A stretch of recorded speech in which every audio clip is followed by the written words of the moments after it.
ইদানিং কথায় কথায় খোঁটা দিয়ে বলে ধোয়া তুলসী পাতা। আমার কাছে কখনো মনে হয় না কথাটা একদম অযথা। যে যা ইচ্ছে বলুক বা নাই বলুক, তবু আমি ধোয়া তুলসী পাতা। আমাদের জাতীয় ফল সুগন্ধি কাঁঠালের হতে চায় না কষ। শিশুদের সর্দি কাশির মহা ঔষধ তুলসী পাতার রস। কবি কাজী আলম ধোয়া তুলসী পাতা কবিতায় সুন্দরভাবে ফুটিয়ে তুলেছেন শিশুদের সর্দি কাশির মহা ঔষধ তুলসী পাতার রস। তো প্রিয় ভিউয়ার্স, আজকের সেশনে আমরা জানব তুলসী সম্পর্কে বিস্তারিত এবং দেশীয় ভেষজ চিকিৎসায়, আয়ুর্বেদিক চিকিৎসা বিজ্ঞানে এবং ঘরোয়া পদ্ধতিতে তুলসী পাতা আমাদের মানবদেহে শিশু থেকে বৃদ্ধ বয়স পর্যন্ত কি কি উপকার করে থাকে। তো প্রিয় ভিউয়ার্স, প্রথমে আমরা জেনে নেই তুলসী সম্পর্কে। তুলসীর বৈজ্ঞানিক নাম অসিমাম স্ন্যাকটাম। তুলসী একটি ঔষধি গাছ। তুলসী অর্থ যার তুলনা নেই। তুলসী গাছ লামিয়াসি পরিবারের অন্তর্গত একটি সুগন্ধি ও সপুষ্পক উদ্ভিদ। হিন্দু সম্প্রদায়ের কাছে এটি একটি পবিত্র উদ্ভিদ হিসাবে সমাদৃত।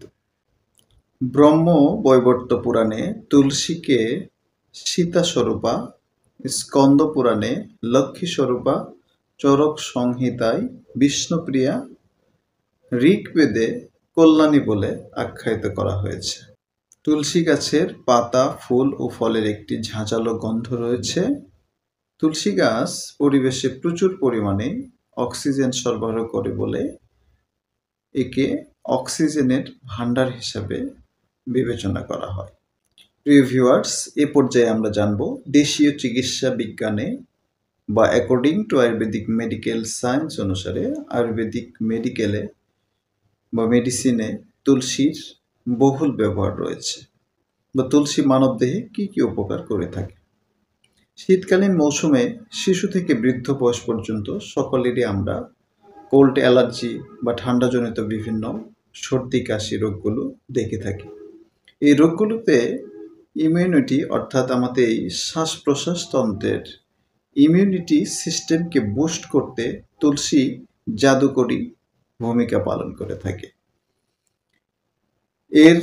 এই শীতকালীন মৌসুমে আমরা যদি তুলসী পাতার রস সেবন করে থাকি, তাহলে আমাদের কোল্ড অ্যালার্জি থেকে শুরু করে ঠান্ডাজনিত যে রোগগুলো রয়েছে, সর্দি কাশি ইনফ্লুয়েঞ্জা, এই রোগগুলোর ক্ষেত্রে তুলসী পাতা সুপার একটি মেডিসিন বা সুপার একটি হার্বস হিসেবে আমাদের বডিতে কাজ করে থাকে।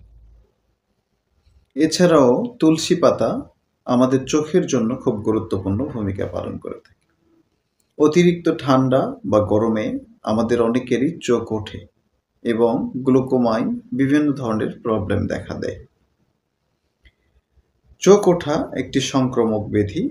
এটি একজনের হলে পরিবারের সকলেরই হয়ে থাকে।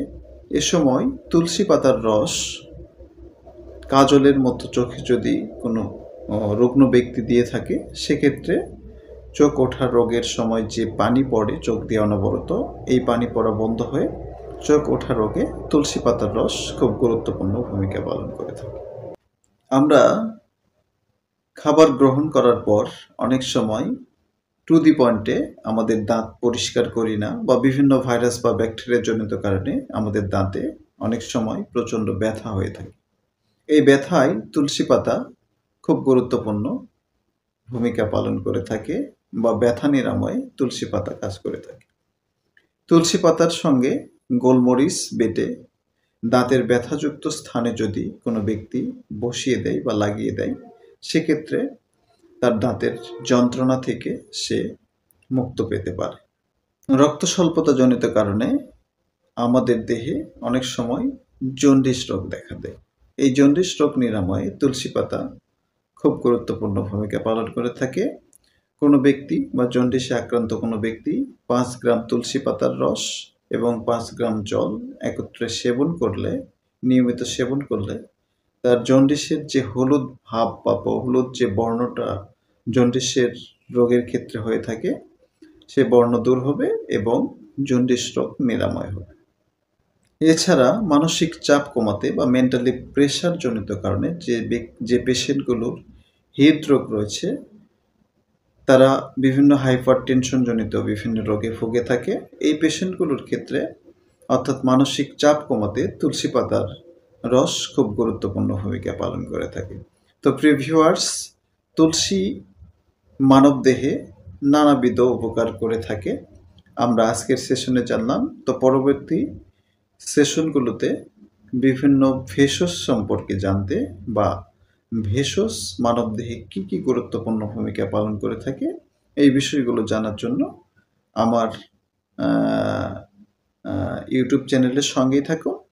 নিয়মিত আপনাদের আসন ভেষজ বাছি পর্ব মধ্য দিয়ে আমরা বিভিন্ন হার্বস মানবদেহে কীভাবে উপকার করে থাকে সেই বিষয়গুলো জানার মধ্য দিয়ে আমরা ঘরোয়াভাবে নিজেদেরকে বিভিন্ন রোগ থেকে নিরাময় করতে পারব। তো সবাই ভালো থাকুন, সুস্থ থাকুন। আল্লাহ হাফেজ।